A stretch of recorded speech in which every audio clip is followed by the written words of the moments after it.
Hello, how are you? Barnabas here. If you're meeting me for the first time, I want to welcome you so much. I want to say thank you for watching these videos and supporting those who have subscribed. Thank you very much. And if you haven't, please take this 1 minute and click that subscribe button, and so that you can know when I post videos. Also like, comment, and just encourage me to be able to give you good contents. Now, so many of you have asked me this question. You've talked about visas, you've talked about a few things about Australia and Melbourne, and but you haven't told us this thing. How did you make it to Australia? So that's the question I'm going to be answering tonight. And before I do that, I just want to say that if you haven't subscribed, again, please take this 1 minute and do that, and just engage. Let's form a good family. I already have a few people who have been commenting, who have been engaging and are really supporting, and I'm glad to answer. I can say that I've answered all the questions that you have asked, and I've responded to all the comments that you have be able to put down there, and so that's how committed I am to be able to engage with you and to be able to form this good family, and so that we can learn together. Now, the big question was, Barnabas, how did you go to Australia? How did you make it to Australia? First of all, if you don't know, I was born and raised up in Kenya, and then in the village, western part of Kenya, and then I moved to Nairobi after completing my high school. I'm an accountant by training. I trained at the University of Nairobi and also at Strathmore University, my CPA. And so after my training, I worked at the University of Nairobi in accounts and audit up to the year 2011.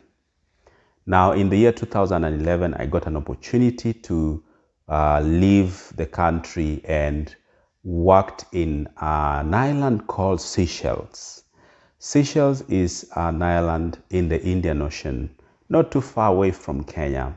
It's about 2 hours flight from Nairobi, but a beautiful island, a beautiful place. If you want to go for holidays, that's the place to be. Seychelles. It has so many, I think over 100 islands, and it's a beautiful place. I lived there for 5 years and it was a wonderful experience. I still have so many friends there. Part of my family is in Seychelles, both church family and friends, a lot of friends. Still communicate with friends and in Seychelles. So I worked in Seychelles. We worked in Seychelles for 5 years. I worked in the government with the Auditor General, and then moved to Parastatal, and then worked there for 3 years. So at the end of my contract, after 5 years, we were considering moving to Australia. We just thought we wanted more exposure. We wanted a place where there is lots of options, and we had our own reasons for moving. So we were considering after 5 years to move to Australia. We had friends at this time. We had already had friends who moved from Kenya to Australia, and we were communicating how they were settling. Some of them were students, and so how they were doing and everything. And there were also other friends who moved from Seychelles while we were still in Seychelles. They moved from Seychelles to Australia, and they were students. They had settled down. Some of them were already even transitioning to become permanent residents in Australia. So we got encouraged, and we started the process. Now, I want to say categorically before I continue, that it is very, very difficult to get a job while you are overseas, to get an Australian job while you are overseas. I'm not saying that it is impossible, but it is difficult. So we didn't get a job. It's not that, somebody connected me and we had a job and so I just moved to come and work. No, it was not so. I'll explain how we moved to Australia. So I want just to mention this to everyone that in Australia, it is hard to be able to get a job while you are overseas for different reasons. Number one, these people love something what we call Australian experience. When you're getting a job here, they will ask you, do you have an Australian experience? They just don't know how you will work when you're overseas. They don't know what your experiences are. Even if you do an interview and they talk, they still are not sure what you're able to do. So you'd rather they give you a job while you're here. Okay, so that's one reason why they don't really want to employ people who are overseas. It is difficult. I'm not saying it's impossible, but there are cases where people can come straight away and from overseas and work here in Australia, especially if you're working for an international organization. Say as an accountant, you're working for the big four firms. So you just transfer from wherever you are to Australia. That's possible. I know of a friend who was working for PwC in Nairobi and has come several times to work in Australia and back and forth, and even now, right now, is in Australia. So it's possible, but it is very difficult for an employer to give you a job while you're still overseas. So we did not get a job. We did not move here because we had secured a job. This is what happened. So remember I told you about skilled assessment, skilled worker. We came on a skilled work visa. Okay, so in the year 2015, we just began the process. So what happens is you collect what we call, you do an assessment. What you do is you arrange your papers and you submit it for assessment, and then so this is how it began. So we began the assessment. The assessment process is you get your papers to prove that, one, you have work experience post graduation. You have worked after your graduation. You have worked, a consistent job. It doesn't have to be a permanent job. It can be casual job, but it has to be certain number of years after your graduation. So you get evidence to prove that you have work experience. You get evidence to prove that you have academic qualification on a particular career. You also have evidence that you're of good age. Remember I told you before that if you are below 40, you have a good advantage. So in this, you need to prove that you are of good working age. You also have to prove your English ability, and then you also have to prove your health and character. So this is what we had. For work experience, I had to collect all my employment letters from the University of Nairobi, to all the jobs that I did in Seychelles with the Auditor General and with the private company, Seychelles Trading Company. I had to collect all that. I had also to go to the employers to write a recommendation letter, for example, to show that, this person was working here and these are the responsibilities that he had. And so that was to form my working experience. And you have to also uh, have to those papers have to be certified.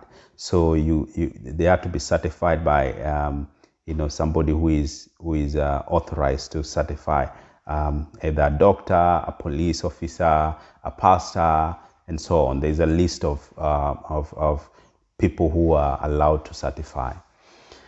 Now that's for work experience. Another thing is for academic qualifications. So I had to get my certificates, both for CPA and for the degree, Bachelor of Commerce degree, and also the backing result slips, transcripts. Okay, get them certified.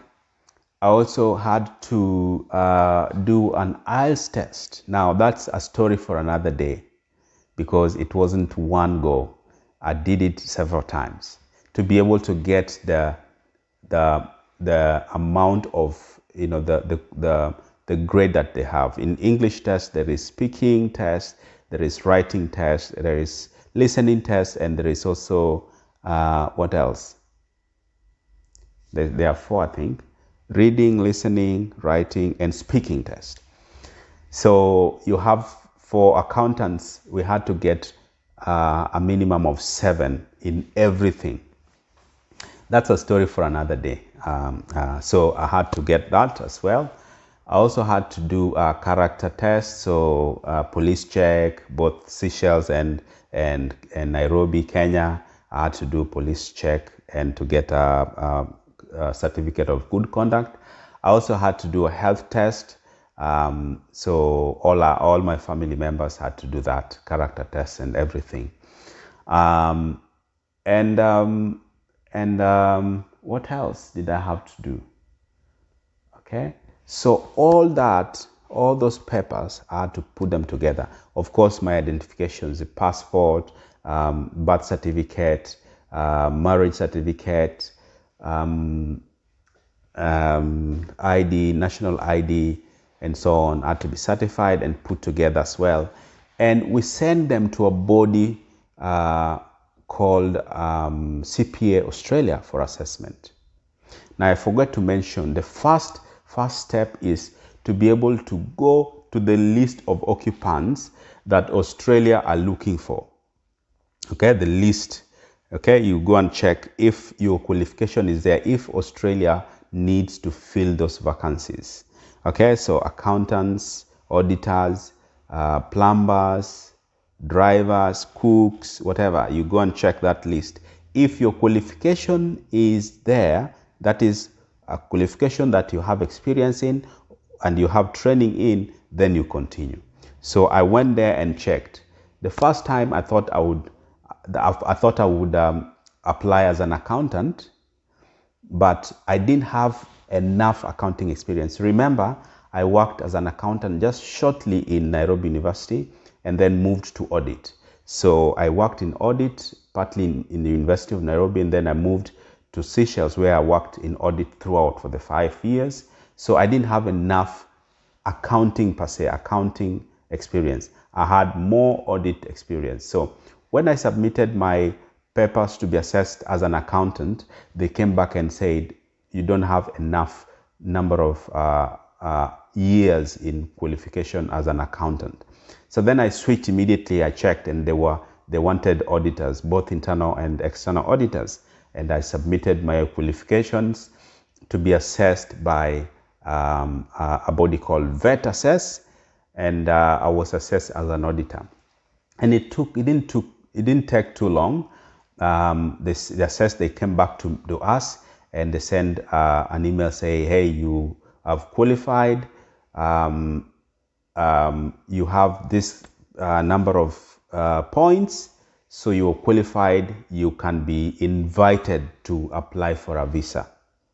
Okay, so once I qualified and they came back and said your assessment meets the standard of Australia, then you can be able to apply for a visa. Now what happens is you wait for an invitation. Okay, you wait for an invitation by Australia. Either you can be invited by states. In Australia we have 5 states. 5 states. Queensland, Northern Territory, Western Australia, Victoria. Okay. Northern Territory, Queensland, Western Australia, Victoria, South Australia, New South Wales. And then SCT. So that's 7 actually. So you wait. Any state can sponsor you, call you to apply, or you can be invited to apply for an open permanent resident visa. So there are different categories of visa which I won't go into. So what happens? They came back to us, said you're qualified, and we wait for a little bit, and then I got the first invitation. Now the first invitation I received was from Queensland government. Now Queensland state invited me to apply for a visa which is number 887. Now this visa is a temporary visa, but it is a 4-year work visa, which is a state sponsored. So it's a 4-year work visa. When you come with this visa, you have to live in a regional area for at least 2 years before you move anywhere else, before you move to big town or before. So you have to work and live in a regional area for at least 2 years, and then you can move to anywhere you want. Okay, 4 years. Okay, no, you have to live in a regional areas for 2 years and work consistently in that regional area for 2 years. After that, you can apply for permanent residence. That's all. That's the condition you have to fulfill to be able to apply. So we moved to. After that, we applied, and we got granted the visa straight away. So then we got the visa, and then we moved to Queensland in a regional town called Townsville. A very good place, good experience. We lived there and fulfilled work there. When you work there and fulfilled our conditions, the 2-year work conditions and 2 years staying in the regional area, we fulfilled all the conditions and we applied for permanent residency. Now, when you come on a work visa or a permanent residency, you do not come here with work. You don't have a job. What happens? You come here and you start looking for a job. Okay? So it's a walk of faith. There is no job that is waiting for you. Remember I said it's hard for somebody to give you a job while you're still overseas. So when you are migrating, when you're moving to Australia, you just come.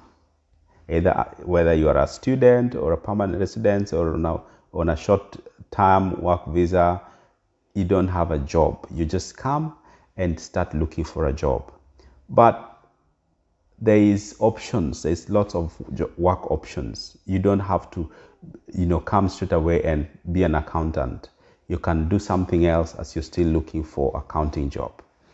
So that's what we did. We came and settled down. We did a few different kinds of jobs before I got an accounting job. Okay?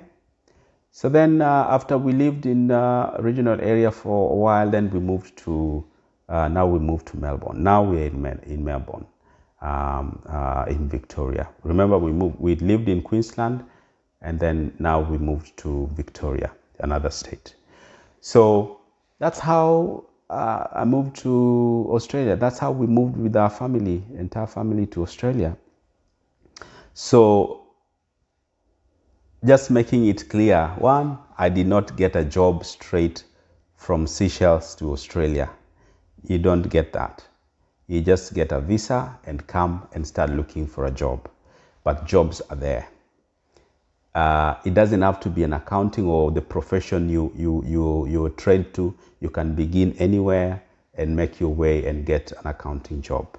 Whether it takes 1 month, 2 months, several months, it doesn't really matter, because there are lots of jobs, different jobs you can do. while you're still looking for what you're trained on. Okay, so that's what happened.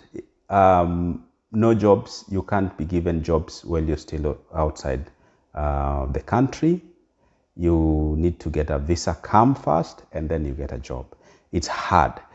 There are cases where employers. Okay, let me also explain this. The reason why, also another reason why I forgot. Another reason why it is hard for people to get jobs while they're still overseas is because for an employer to sponsor somebody from outside the country to come and work in Australia. So we are talking about somebody, an employer just saying, hey, let me sponsor somebody from, let's say, Kenya or another country to come. They have to prove that they have done advertisements after advertisements and they still cannot fill that position. Okay? So, and it's not an easy process for them to be able to invite somebody, to sponsor somebody to come and work in Australia. So in those cases, what happens is most of the time it is the region of the very remote areas where they cannot, no one wants to go and live in very, very remote areas. So an employer has advertised jobs for lot of times, and they can't get somebody to work. So then they prove that they can't get somebody to come and work in the remote areas, and they are willing to sponsor. In that case, you can get, but I don't know of those sources. I've tried to look to hear around if there is anybody who wants to sponsor. I still don't have. Okay? So, ladies and gentlemen, that's how we moved to Australia. That's our journey of moving to Australia. If you still have any question, or there's something that you want to ask about that journey that is not clear, please put in the comments under below. Put in the comments there, and I'll be able to respond to it. If there is any other question, if there is anything that you still want me to make a video on, please feel free, do it in the comments below, and then I will be able to tackle it. Sawa sawa, I say thank you very much for watching again. I appreciate your commitment. I appreciate your time for watching this video and your subscription. Please go ahead and subscribe if you haven't, and God bless you. Thank you very much. Till next time, my name is Barnabas, the son of encouragement. Bye-bye.